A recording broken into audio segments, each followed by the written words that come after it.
Hi, ഇന്ന് ഞാൻ അമ്പഴങ്ങ കൊണ്ടുള്ള ഒരു അച്ചാറാണ് കാണിക്കുന്നത്. ഇത് നല്ല ഫ്രഷായിട്ട് കുറച്ച് അമ്പഴങ്ങ കിട്ടിയതാണ്.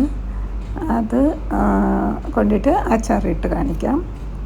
നല്ല ടേസ്റ്റാണ്. ഇത് പുളിപ്പൊന്നും ഇല്ലാത്ത അമ്പഴങ്ങയാണ് ഇവിടെ കിട്ടിയത്. അതിനായിട്ട് നമുക്ക് ഒരു 1/2 കപ്പ് വെളുത്തുള്ളി, ഇഞ്ചി നീളത്തിലരിഞ്ഞ് വെച്ചിട്ടുണ്ട്. പിന്നെ അമ്പഴങ്ങയും നല്ല വാഷ് ചെയ്തിട്ട് നമുക്ക് നീളത്തിൽ ഇതേപോലെ കട്ട് ചെയ്ത് വെക്കാം. ഇനി നമുക്ക് ഒരു ഇരുമ്പ് ചട്ടി വെച്ചതിന് ശേഷം കടായി വെച്ചതിന് ശേഷം അതിലോട്ട് 1/2 കപ്പ് നല്ലെണ്ണ ഒഴിച്ചിട്ട് കുറച്ച് കടുകും ഉലുവയും ഇട്ട് ഇളക്കിയതിന് ശേഷം നമുക്ക് ഇഞ്ചി വെളുത്തുള്ളിയും ഇട്ട് ഒന്ന് അത് ഇളക്കി കൊടുക്കാം. ഇനി നമുക്ക് കുറച്ച് കറിവേപ്പില ഇട്ട് കൊടുക്കാം.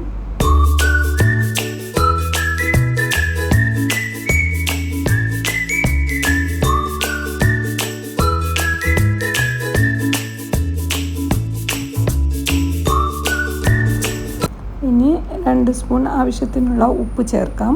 ഉപ്പും ചേർത്ത് ഒന്ന് ഇളക്കിയതിന് ശേഷം നമുക്ക് ഇനി മുളക് പൊടി ചേർക്കാം. ഒരു 2 സ്പൂൺ മുളക് പൊടി ചേർക്കാം. പിന്നെ കുറച്ച് കായപ്പൊടിയും ഇടണം.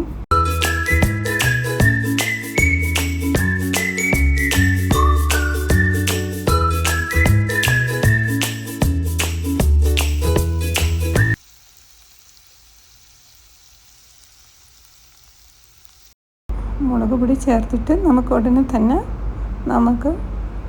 അരിഞ്ഞു വെച്ചിരിക്കുന്ന അമ്പഴങ്ങയും ചേർത്ത് കുറച്ച് കായപ്പൊടിയും ഇട്ടിട്ട് നമുക്കൊരു 5 മിനിറ്റ് വേവിച്ചാൽ മതി. നമുക്ക് വെന്ത് വരുമ്പോഴത്തേക്ക് നമുക്ക് കുറച്ച് 1/2 കപ്പ് വിനെഗർ ചേർക്കാം. ഇത്രയേ ഉള്ളൂ. നല്ല ടേസ്റ്റാണ് ഈ അച്ചാർ. കുട്ടികൾക്കൊക്കെ ഇഷ്ടപ്പെടും. പുളിപ്പൊന്നുമില്ല, നല്ല ടേസ്റ്റാണ് ഈ അച്ചാർ കഴിക്കാനായിട്ട്. എല്ലാവരും ഇതേപോലെ ഒന്ന് അമ്പഴങ്ങ കിട്ടുമ്പോൾ അച്ചാറുണ്ടാക്കി നോക്കുക.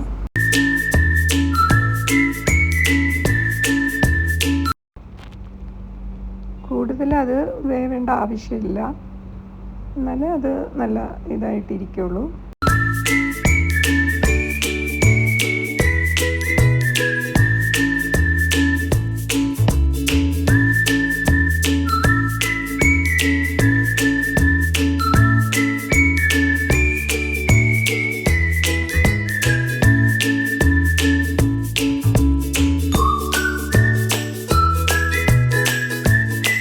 അമ്പഴങ്ങ അച്ചാർ എല്ലാവർക്കും ഇഷ്ടമായെന്ന് വിചാരിക്കുന്നു.